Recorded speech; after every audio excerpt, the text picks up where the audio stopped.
Imagina uma equipe de suporte técnico afogada num acúmulo de chamados. Uhum. O pesadelo corporativo padrão. Exato. Um negócio que a própria empresa descreve como tremendo, sério e enorme. Clientes furiosos, telefones que simplesmente não param de tocar. Nossa, e os analistas provavelmente à beira de um colapso nervoso, né? Totalmente. Agora, imagina um gerente recém-contratado resolvendo essa crise inteira e zerando a fila de problemas em apenas 60 dias. Uau! 60 dias é muito rápido para um passivo gigante. Pois é. E o detalhe, ele não fez isso contratando mais gente, ele não comprou um software milionário. Então o que ele fez? Ele simplesmente olhou para a equipe e fez uma pergunta que quase nenhum líder faz.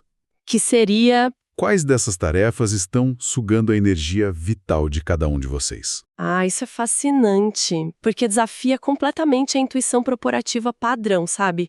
Onde a regra costuma ser tipo, compra a descrição do seu cargo, não importa o quanto isso doa. Com certeza. E é exatamente por quebrar essa regra que o nosso mergulho profundo de hoje é tão provocativo. Uhum. A nossa missão hoje é desconstruir essa ideia tradicional, quase industrial, de colaboração no ambiente de trabalho. Certo. A nossa base para isso é um material de estudo incrivelmente instigante chamado 17 Potencialize a Colaboração. E a ideia não é só ficar lendo um manual de recursos humanos aqui, né? Não, de jeito nenhum. Extrair a engenharia tática por trás de equipes de altíssimo desempenho.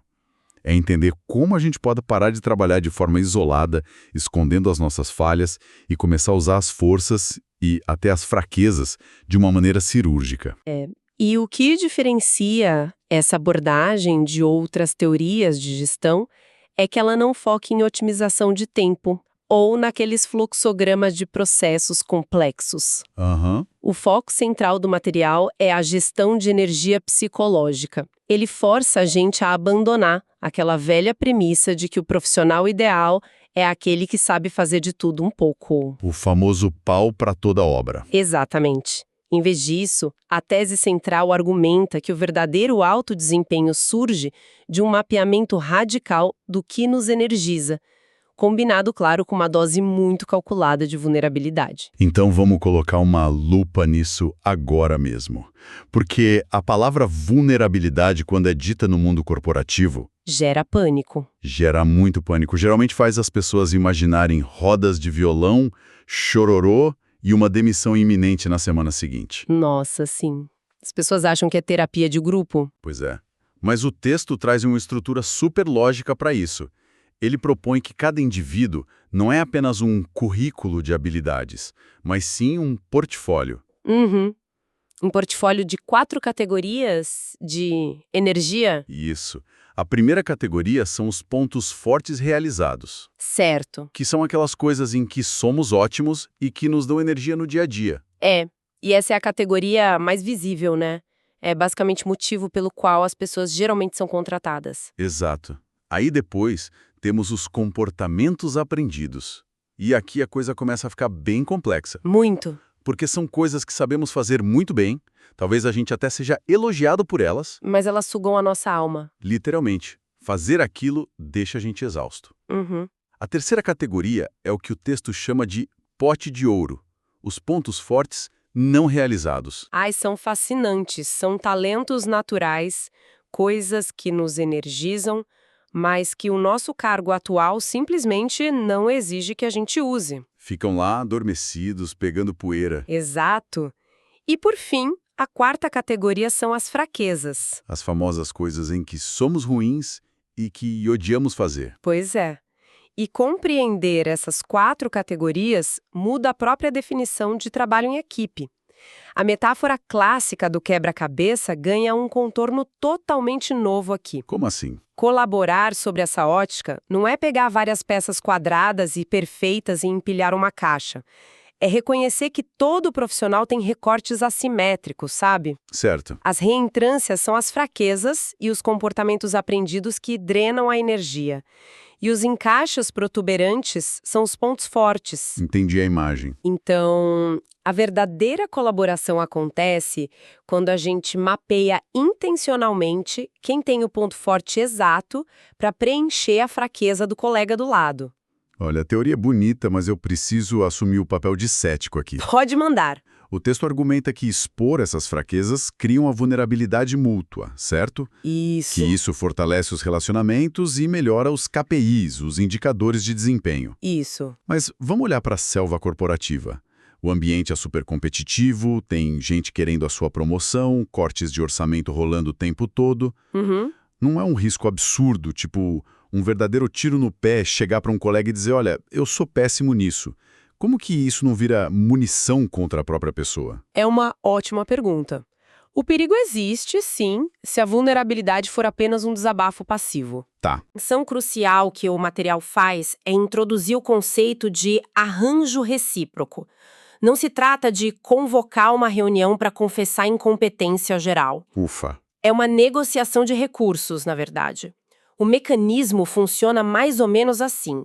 Ao declarar uma fraqueza específica atrelada a uma tarefa, o profissional imediatamente busca a complementariedade no colega. Então não é só jogar a toalha. Exato. A frase não é, nossa, eu sou péssimo nisso, não vou fazer.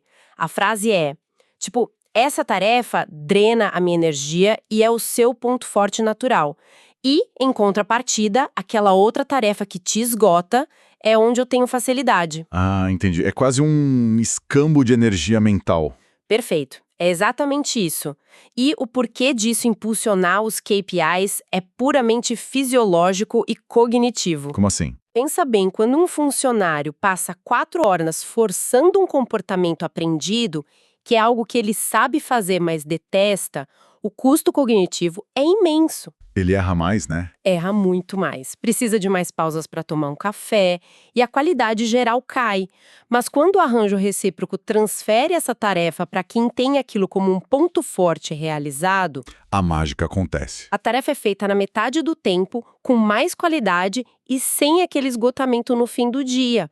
A confiança mútua nasce da interdependência prática, não de exercícios de abraço em grupo no retiro da empresa. Cada um percebe que sobrevive melhor no ambiente competitivo justamente porque o outro está cobrindo o ponto cego dele. Exatamente. Sabe qual fio cortar. É uma confiança tática. Mas olha só, é muito fácil falar disso em teoria num escritório tranquilo. A dúvida que fica para mim é como esse escambo de energia sobrevive quando a pressão é máxima. Quando o bicho pega de verdade. Quando a sala está cheia de diretores e tem milhões de dólares na mesa. E o texto nos leva direto para um estudo de caso exatamente com esse nível de tensão. Ah, sim, o famoso cenário da sala de reuniões. A pressão ali não poderia ser maior.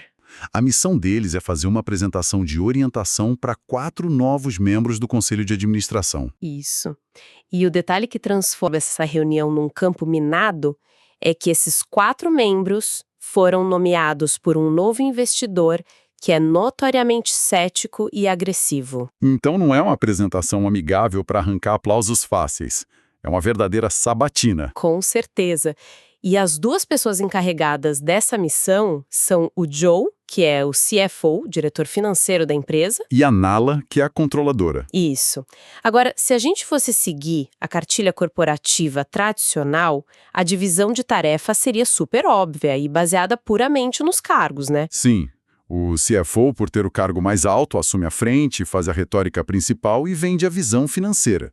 E a controladora fica lá como apoio. Exato, lidando com os detalhes granulares dos relatórios caso alguém faça uma pergunta chata. O que faz todo sentido quando você olha para o organograma.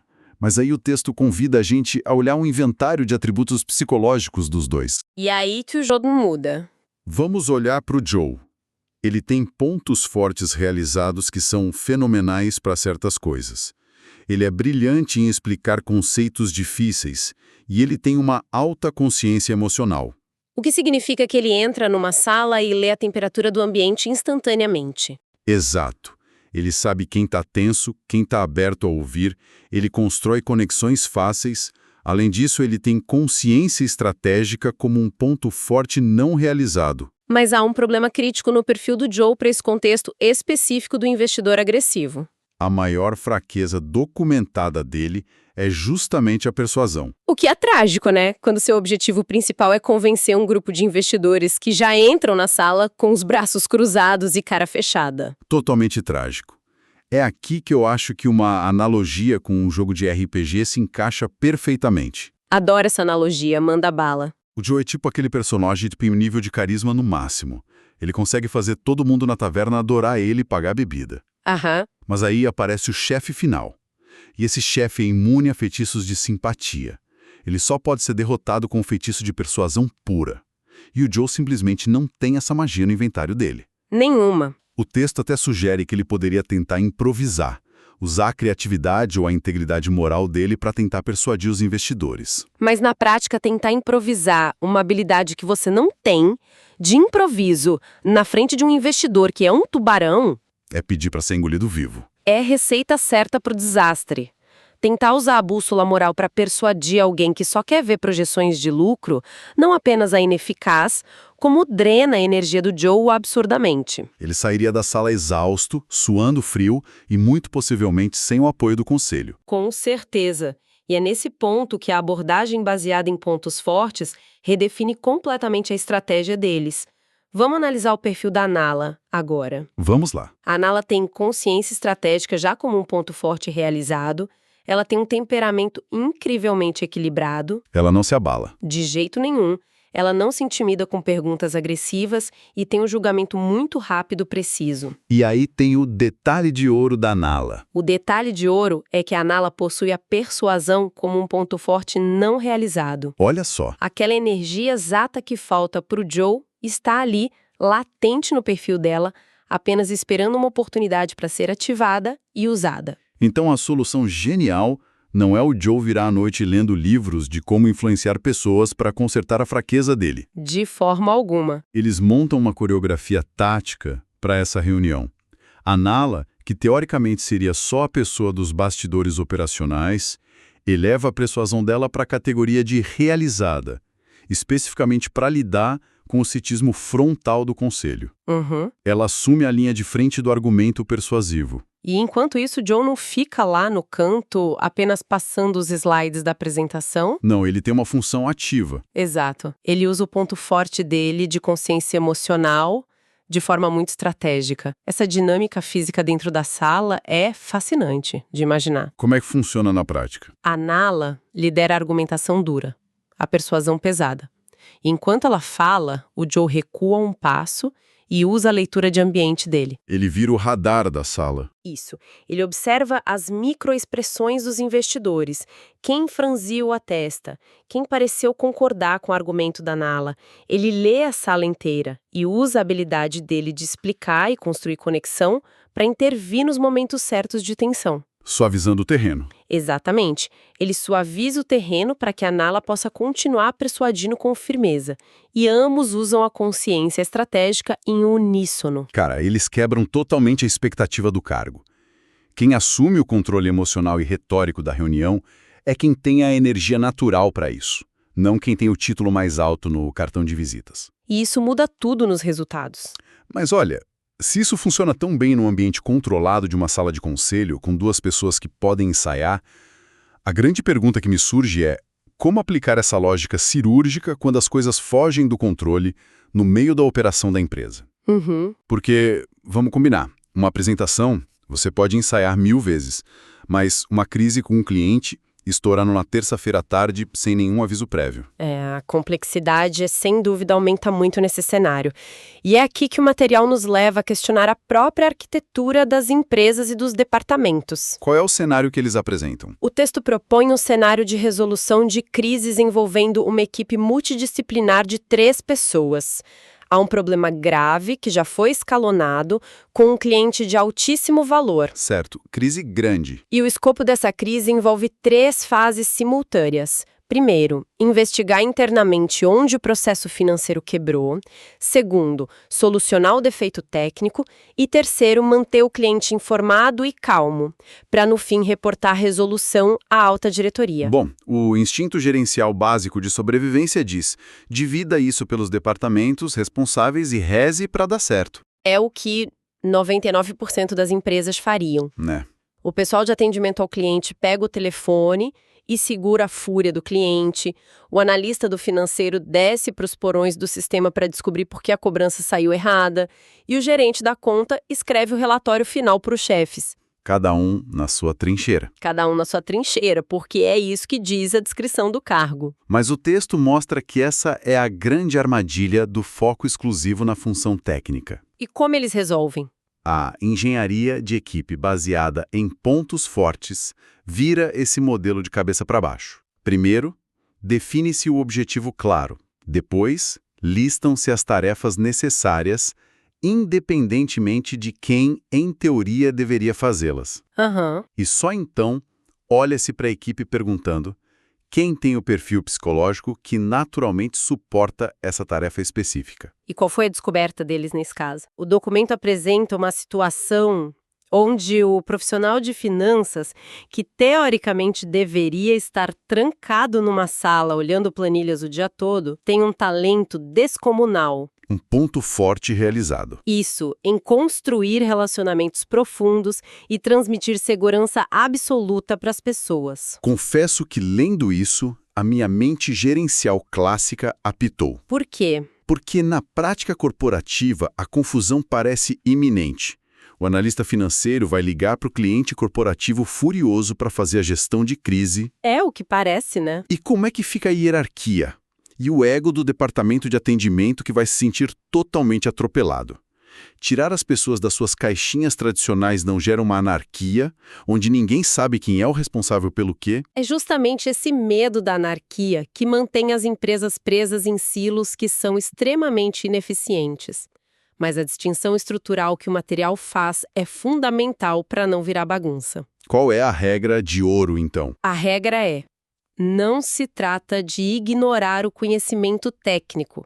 A competência técnica ainda é a base intransigível de tudo. Certo. O analista financeiro ainda precisa entender de finanças para saber o que deu errado na cobrança. Exatamente. A ruptura genial ocorre ao acoplar essa competência técnica ao ponto forte lateral da pessoa, mesmo que a execução disso invada a jurisdição teórica do departamento vizinho. Ah, entendi. Se um analista tem o dom inato de fazer as pessoas confiarem nele, enviá-lo para investigar o problema junto com o cliente é a jogada mais inteligente possível. Faz sentido. Ele faz as perguntas financeiras difíceis, entende a raiz do problema direto nos sistemas do cliente. E faz tudo isso irradiando uma calma e uma segurança que o profissional de atendimento padrão talvez não conseguisse. Porque o atendimento não domina a técnica por trás da falha para transmitir essa mesma segurança de que o problema vai ser resolvido. Perfeito! É uma mudança completa de lente. É parar de olhar para a equipe como um representante do financeiro, um do RH e um do atendimento. E passar a enxergar todo mundo como um organismo fluido, um conjunto de habilidades e energias que se reconfigura de acordo com o obstáculo que aparece na frente. É exatamente isso. E se alguém que nos ouve agora está pensando que isso soa utópico demais para escalar numa grande corporação, bem, chegamos à história que abriu a nossa análise lá no comecinho. A prova de conceito final. Exato, com métricas brutais de sucesso financeiro e de produtividade.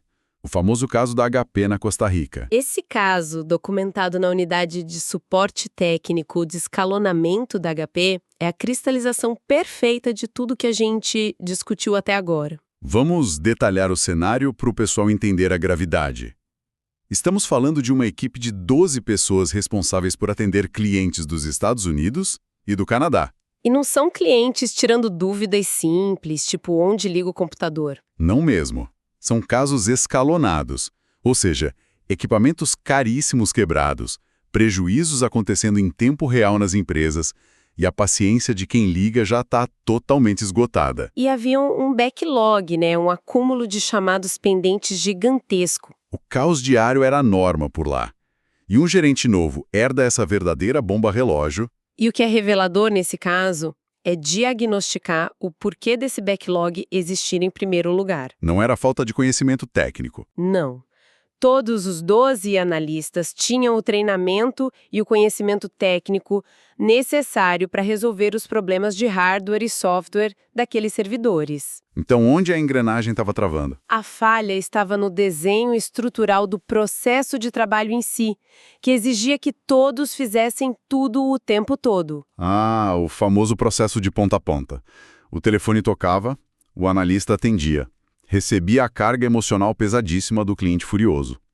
Anotava o problema. Desligava, ia para o sistema pesquisar manuais gigantescos e históricos para achar a bendita solução técnica. Uhum. E aí? E depois de resolver o quebra-cabeça técnico, ele mesmo ligava de volta para o cliente para explicar, passo a passo, o que ele deveria fazer no servidor. Olha, no papel parece um processo incrivelmente democrático e justo, não parece? Todo mundo carrega o mesmo peso da operação. Parece justo do ponto de vista do volume de tarefas, mas é um desastre completo do ponto de vista do gasto de energia humana. Por quê? A premissa inovadora que esse gerente teve foi perceber que exigir esse ciclo completo de uma única pessoa forçava quase toda a equipe a operar, em algum momento do dia, utilizando fraquezas ou comportamentos aprendidos. E isso drena a energia. Drena absurdamente.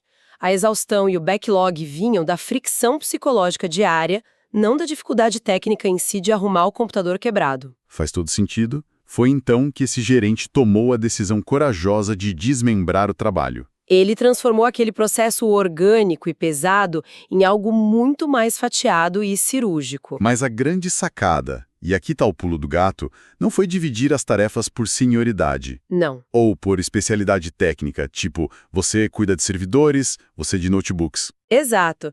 Ele dividiu as tarefas com base em quem era energizado por qual tipo de atrito. Como foi esse desmembramento na prática? Foi dividido em 3 fases claríssimas.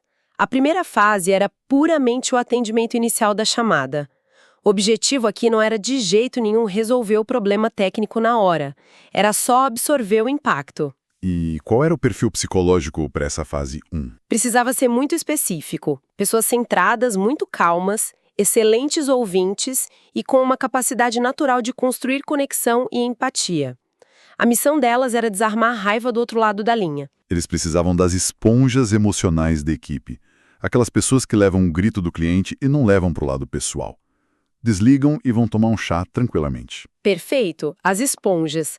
Mas aqui entra a armadilha do pensamento tradicional. Qual? A lógica comum dita que quem é muito bom em acalmar pessoas seria ótimo em resolver o problema técnico logo para ver o cliente feliz de novo, certo? Parece lógico. Mas o material nos mostra exatamente o contrário. As pessoas que eram brilhantes em lidar com a fúria, muitas vezes se sentiam totalmente drenadas quando precisavam ficar em absoluto silêncio, revirando manuais chatos de regras e códigos por 40 minutos seguidos. Ah, claro! A energia delas vem da interação humana, não de ler código. Exato! Então a segunda fase do processo, que era a pesquisa da solução técnica, exigia um perfil psicológico totalmente diferente. O gerente não buscou os mais simpáticos ali, ele buscou os detetives. Exatamente isso. A fase 2 exigia atenção minuciosa aos detalhes, uma persistência quase obstinada em achar o erro, uma forte aderência a regras e procedimentos e, acima de tudo, um amor imenso pelo aprendizado contínuo. Essas pessoas são as que são energizadas pelo isolamento focado. Uhum. Um cliente gritando com elas no telefone drena a energia delas em 3 segundos. Mas vasculhar um banco de dados complexo por 3 horas seguidas coloca elas num estado de fluxo total. Isso. E ao isolar esses perfis na fase de pesquisa, a velocidade de diagnóstico da equipe simplesmente disparou, porque eles não estavam mais trabalhando com medo do momento em que o telefone iria tocar e alguém iria gritar de novo. Eles estavam blindados na caverna deles, fazendo o que amam. Perfeito. E por fim, a equipe tinha solução em mãos, e era preciso entregar isso para o cliente. A terceira fase era retornar a ligação. E qual era o perfil para essa última etapa? Aqui, o perfil precisava de um forte senso de serviço, obviamente. Mas, principalmente, precisava da habilidade didática de explicar coisas técnicas e complexas de uma forma que um cliente não técnico pudesse entender e executar no teclado dele sem errar. Eles precisavam de professores. Professores pacientes. Isso. E o resultado de toda essa reengenharia, usando os exames de perfis de pontos fortes naquelas exatas mesmas 12 pessoas de antes, Foi fenomenal. foi a eliminação completa do backlog de chamados em cerca de 60 dias. E o detalhe que eu acho mais importante dessas métricas. Qual? Não foi um mutirão maluco de fim de semana que gerou um pico ilusório de produtividade e depois todo mundo entrou em burnout. Não teve pizza de madrugada para bater meta. Não teve. O acúmulo foi eliminado e a fila de chamados se manteve controlada indefinidamente. Porque a causa raiz do problema, desde o início, Não era falta de braços na operação, era o atrito interno terrível das pessoas lutando todos os dias contra suas próprias naturezas. Esse é o grande resumo. Isso explica o mecanismo, o porquê profundo dessa teoria que a gente está analisando. Quando a equipe da HP foi reorganizada dessa forma, a fadiga cognitiva despencou, né? Foi a zero quase. O detetive silencioso não precisava mais gastar a energia vital dele se recuperando emocionalmente depois de atender um cliente hostil. E a esponja emocional não precisava mais lutar contra o tédio paralisante de ler manuais técnicos gigantescos. A eficiência absurda surgiu simplesmente porque a resistência interna foi removida da equação. E esse é o grande legado conceitual desse material de estudo. Eficiência não é apenas a velocidade com que se executa um movimento ou um processo. Quanta energia se gasta nesse processo. Exatamente. Quando nós colaboramos de verdade, expondo intencionalmente as nossas fraquezas operacionais e mapeando nossas forças naturais, nós criamos um ecossistema. E nesse ecossistema, a energia é conservada e direcionada diretamente para a excelência do trabalho, não apenas para a mera sobrevivência diária, até dar o horário de ir embora. Poxa, isso é forte.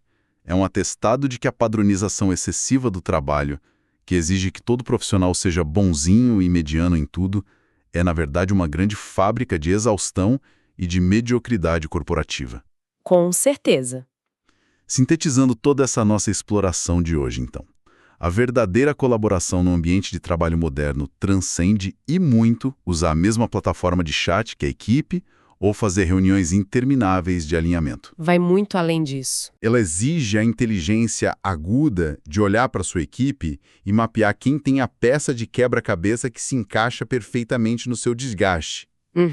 Exige abandonar aquela vaidade inútil de tentar parecer invencível o tempo todo e adotar a vulnerabilidade tática de dizer, olha, eu faço o que faço de melhor, você faz o que faz de melhor e nós dois cobrimos os pontos cegos um do outro para vencer. E para quem nos acompanha até aqui, a aplicação prática de tudo isso é muito, muito imediata. Trabalhar alinhado aos seus pontos fortes diminui ativamente a probabilidade de esgotamento mental e eleva a qualidade das suas entregas de forma natural. Isso não significa que você precise pedir demissão amanhã de manhã porque tem uma tarefa no seu cargo atual que você não gosta. De forma alguma, a solução costuma ser muito mais sutil e alcançável. Como, por exemplo? Pode ser apenas iniciar uma conversa franca com um colega que senta do seu lado ou com a sua equipe mais próxima e tentar redistribuir o peso de algumas tarefas que já existem com base nessa matriz de energia. Criando pequenos arranjos recíprocos no dia a dia. Exatamente. É um microajuste de postura que tem o poder de revolucionar a dinâmica de uma semana inteira de trabalho. Totalmente. E isso nos traz a uma reflexão final. Algo que não está escrito com essas palavras exatas no texto, mas que ecoa muito fortemente a partir de tudo que a gente desconstruiu aqui hoje. Vamos lá. Voltando àquela imagem mental das plantas baixas perfeitas e dos organogramas corporativos inquestionáveis. Se acabamos de ver que os títulos dos nossos cargos frequentemente atuam como armaduras, que escondem tanto as nossas maiores fraquezas, quanto os nossos talentos mais latentes, quantos superpoderes invisíveis estão sendo sumariamente desperdiçados nesse exato segundo nas mesas ao nosso redor no escritório. Nossa, muitos. Quantas soluções brilhantes para crises enormes nunca verão a luz do dia simplesmente porque a liderança continua fazendo aquela mesma pergunta industrial. O que os nossos funcionários sabem fazer? Em vez de perguntar o que realmente importa, né? Exato. Em vez de ter a coragem de perguntar o que lhes dá verdadeira energia ao fazer. Essa é a pergunta que muda o jogo. Fica essa provocação não apenas para os líderes que estão nos escutando, mas para cada um de nós repensar como se apresenta e como negocia estrategicamente o seu próprio talento no trabalho a partir de amanhã. Um ótimo ponto para fechar a nossa análise. Sem dúvida. Um grande abraço a todos que estiveram conosco em mais este mergulho profundo e até a próxima análise.